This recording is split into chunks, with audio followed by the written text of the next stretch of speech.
higher than factory recommended, just to be on the safe side. I adjusted my fast idle as well.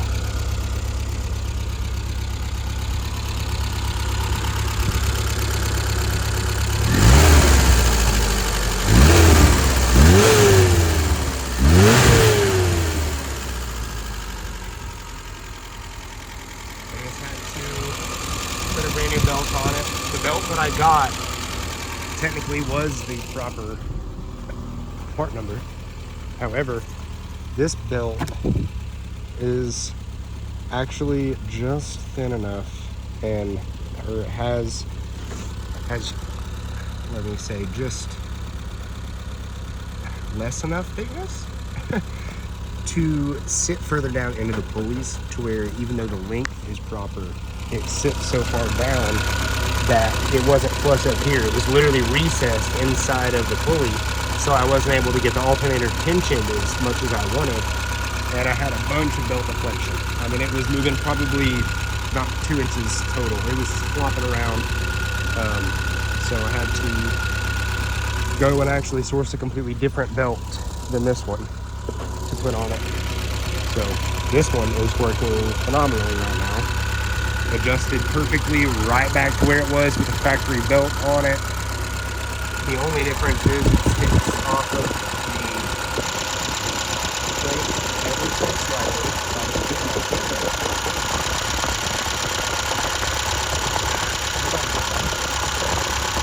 It sits ever so slightly just off the plate.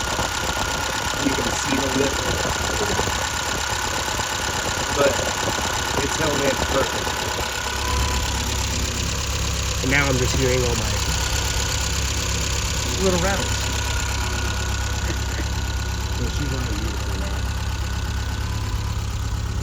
I am super satisfied with that. Say I adjusted my fast idle when I pull the choke out. Hot. It gets right above 1500. It was up closer to like 2000, a little over 2000. I still have it higher, again, just to be on the safe side, but it's still way lower than it was. I could actually twist it a little bit down because it warmed up a little further, and now it's just a little bit higher. So I could give it just a couple more turns, get that fast idle down just a hair more, which I'll do. But back to the drops right back down. The clutch spring, or the clutch spring, the fast idle choke spring right here, it does hang up just slightly. So on car, I actually have to push it the rest of the way down, and then it'll go back to its about 900 RPM on it. So it's running really smooth now. As you can see, this is the wire that runs back to that electric fuel pump that I had. I had it kind of tucked in, going down to the driver's side. See the wire up there, little back middle.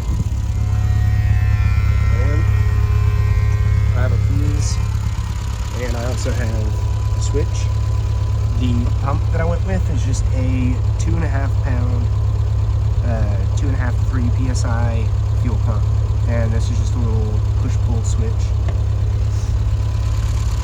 I do want to put that in the dash right here. That's why I got that style, but just for now, so I can get everything running smoothly and not worry about the cosmetic stuff at this moment. I did all that. And then I came through, I did all the fuel lines.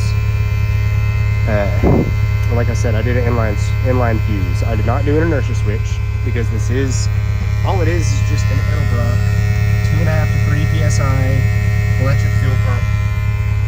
Made for carburetors. Low pressure applications, you know, lawnmowers, things like that. So it does the job perfect for this thing. I also rebuilt the carburetor on this. I tore it apart, replaced all the seals. That was fun. This thing's old and crusty. The fuel pump, as you see, it's still on there. It's just blocked off at the moment.